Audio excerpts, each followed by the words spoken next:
नमस्कार बच्चों, आज हम कक्षा 9th का चैप्टर कार्य तथा ऊर्जा के बारे में पढ़ेंगे। पार्ट 1 में हमने कार्य के बारे में पढ़ा था कि कार्य किसे कहते हैं और कार्य से संबंधित प्रश्नों के बारे में आज हम उदाहरण 11.1 करेंगे। यदि किसी वस्तु पर 5 न्यूटन बल लग रहा है, बल की दिशा में वस्तु 2 मीटर विस्थापित होती है। यदि विस्थापन होते समय लगातार वस्तु पर बल लगता रहे तो समीकरण के अनुसार किया गया कार्य क्या होगा। 5N × 2, यहाँ पर फोर्स बल कितना है 5N। और यदि किसी वस्तु पर बल लगाया जाए और वस्तु बल की दिशा में गति करे तो हम कहते हैं कि कार्य धनात्मक हुआ है। बल की दिशा में लगाया गया कार्य, यदि वस्तु बल की दिशा में ही गति करे तब वो कार्य धनात्मक कार्य होता है। तो यहाँ से W कार्य का फार्मूला है बल गुणा विस्थापन। बल का मान है 5N और विस्थापन कितना हुआ है, वस्तु कितनी दूरी तक डिस्प्लेसमेंट हुई है, वस्तु ने कितना मूवमेंट किया है 2 मीटर। तो 5 × 2 किया गया कुल कार्य कितना होगा 10 न्यूटन मीटर या 10 जूल। कार्य का मात्रक जूल होता है। याद रखना है कि कार्य और वर्क का मात्रक सेम होता है, जूल।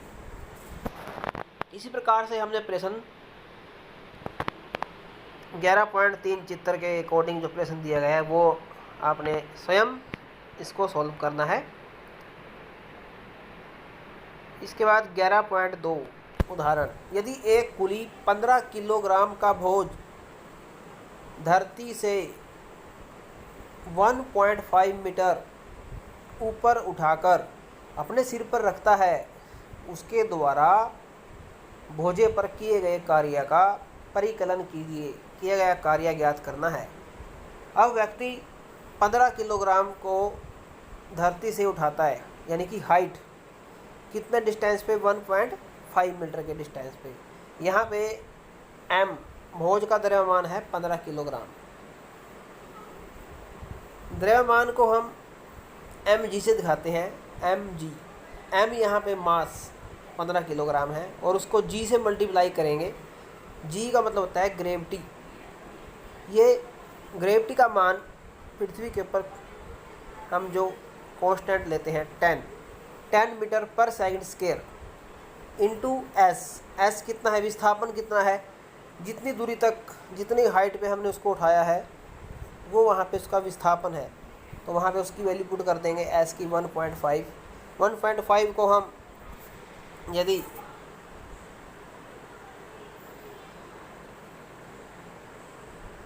ऐसे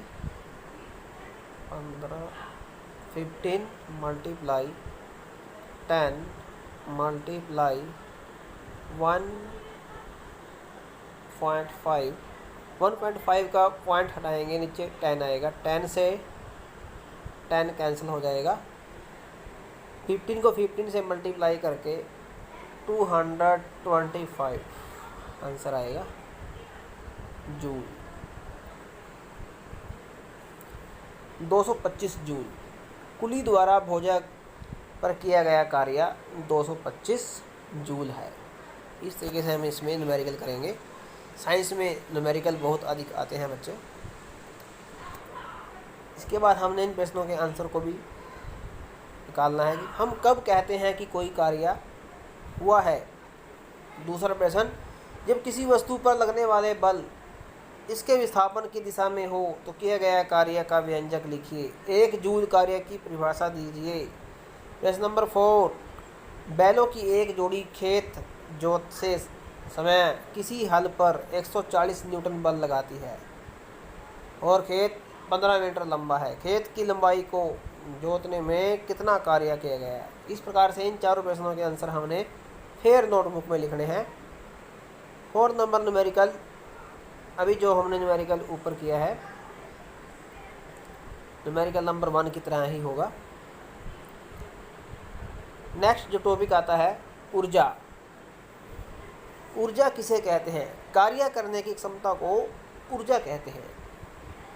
जिस प्रकार हम कोई कार्य करते हैं, पढ़ना, उठना, बैठना, दौड़ना, इन सब के लिए हमें ऊर्जा की आवश्यकता होती है। यह ऊर्जा हमें कहाँ से मिलती है? अपने भोजन से। यदि हम कोई कार्य, हमारे में कोई कार्य करने की पावर है, तो इसका मतलब है, यदि हम कोई कार्य कर रहे हैं तो इसका मतलब है हमारे अंदर ऊर्जा है। जितने समय तक कार्य करेंगे उतने समय तक वो ऊर्जा हमारे अंदर है। पृथ्वी पर सूर्य हमारे लिए ऊर्जा का सबसे बड़ा स्रोत है। इस ऊर्जा से हम बहुत सारे कार्य करते हैं। इसी प्रकार और भी बहुत तरह की ऊर्जा है, जैसे ज्वार भाटा, गतिज ऊर्जा, स्थितिज ऊर्जा। इन सब ऊर्जाओं के बारे में हम आगे पढ़ेंगे।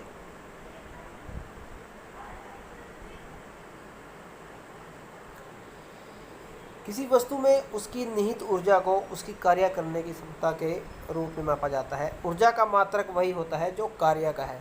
जूल, 1 जूल कार्य करने के लिए ऊर्जा की मात्रा 1 जूल होती है। कभी कभी ऊर्जा के बड़े मात्रक जैसे 1 किलो जूल का भी उपयोग किया जाता है। 1 किलो जूल बराबर 1000 जूल के बराबर होता है। यहाँ से MCQ प्रश्न बनेगा।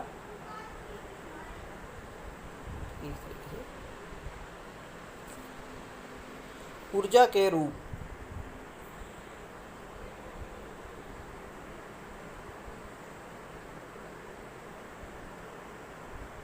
सबसे पहला जो ऊर्जा का रूप है गतिज ऊर्जा। गतिज ऊर्जा किसे कहते हैं? गतिज ऊर्जा वह ऊर्जा है जो किसी वस्तु में उसकी गति के कारण उत्पन्न होती है, उसे गतिज ऊर्जा कहते हैं। यहाँ से आपने इस की डेफिनेशन को लिख लेना है नोटबुक में। एक चलती हुई वस्तु कार्य कर सकती है। एक तेज चलती हुई वस्तु अपने सदृश्य अपेक्षाकृत धीमी चलती हुई वस्तु से अधिक कार्य कर सकती है। एक गतिशील गोली, बहती हुई हवा, घूमता हुआ पहिया, गतिशील पत्थर, ये सभी कार्य कर सकते हैं और ये सब गतिज ऊर्जा के उदाहरण हैं। गिरता हुआ नारियल, गतिशील कार, लुढ़कता हुआ पत्थर, उड़ता हुआ हवाई जहाज, बहता हुआ पानी, बहती हुई हवा, दौड़ता हुआ खिलाड़ी, सभी में गतिज ऊर्जा विद्यमान है। अब हम इस गतिज ऊर्जा को मैथमेटिकल कैलकुलेट करेंगे। यदि m द्रव्यमान की एक वस्तु एक समान वेग u से गतिशील है और मान लीजिए एक नियत बल F विस्थापन की दिशा में लगता है और वस्तु s दूरी तक विस्थापित हो जाती है, तो उस वस्तु का वेग u से v हो जाता है। u यहाँ पे वस्तु की इनिशियल वेलोसिटी है, प्रारंभिक जो उस वस्तु की चाल है, और v उसका अंतिम वेग है। उत्तर हुए त्वरण का मान स्मॉल a है। गति के हम 3 समीकरणों के बारे में पढ़ चुके हैं। यहाँ पे हम एक समीकरण लेते हैं, v² minus u² is equal to 2as। यहाँ से s की वैल्यू निकाल सकते हैं और f का मान होता है f बराबर ma। मास, m का मतलब है यहाँ पे मास, द्रव्यमान, a का मतलब है त्वरण। इस वैल्यू को हम बल द्वारा किए गए कार्य को लिख सकते हैं, F W equal to ma into, यहाँ से हम s की वैल्यू रखेंगे। W का मतलब है यहाँ कार्य, कार्य का सूत्र होता है F इंटू s। F का हमने मान यहाँ पे लगाया, F का मान लगाया ma और यहाँ पे s का मान लगाया v² minus u² upon 2a।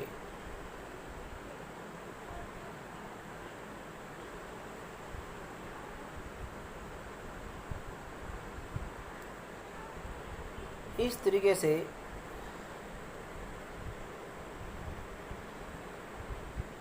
यहाँ पे देखना,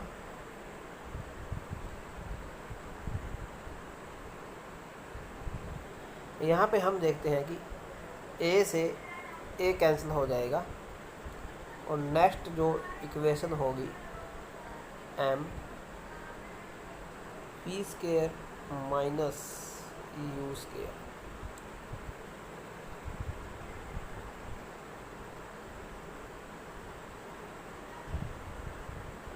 यदि वस्तु की गति अपनी विराम अवस्था से प्रारंभ होती है तब u बराबर 0, क्योंकि u यहाँ पे इनिशियल वेलोसिटी है। जब कोई वस्तु विराम अवस्था से चलना स्टार्ट होती है तो उसकी जो शुरू का वेग होता है वो 0 होता है, प्रारंभिक वेग। तो इसलिए यहाँ पे u की वैल्यू 0 है और u का मान 0 रखने पर w बराबर मिलेगा 1/2 mv स्केयर। यह स्पष्ट है कि किया गया कार्य वस्तु की गतिज ऊर्जा में परिवर्तन के बराबर है। यदि u बराबर 0 तो किया गया कार्य होगा 1/2 mv स्केयर और किया गया कार्य इस प्रकार से एक गतिज ऊर्जा का रूप है। तो गतिज ऊर्जा का यहाँ से हमें एक फार्मूला बन जाता है E के। गतिज ऊर्जा बराबर होती है 1/2 mv स्केयर। m यहाँ पे है द्रव्यमान और v यहाँ पे वस्तु की वेलोसिटी है, वस्तु का जो वेग है। v से उसको डिनोट करेंगे। यहाँ पे हम एक न्यूमेरिकल लेते हैं कि 15 किलोग्राम द्रव्यमान की एक वस्तु 4 मीटर पर सेकंड स्क्वायर के एक समान वेग से गतिशील है, तब वस्तु की गतिज ऊर्जा कितनी होगी। तो वस्तु का द्रव्यमान m का मान 15 किलोग्राम, v का मान है 4 मीटर पर सेकंड। तो इसको गतिज ऊर्जा के सूत्र में ये दोनों मान रख देते हैं। 1/2 m की जगह रखेंगे 15 किलोग्राम, v की जगह 4 का स्क्वायर करेंगे तो 4 × 4 और 2 से 4 कट सकता है, इस 2 से 4 2 पे कट हो जाएगा। 15 × 30, 13 को 4 से करेंगे तो 120 जूल। तो वस्तु की गतिज ऊर्जा होगी 120 जूल। इसी प्रकार से 11.4 भी हमने न्यूमेरिकल करना है।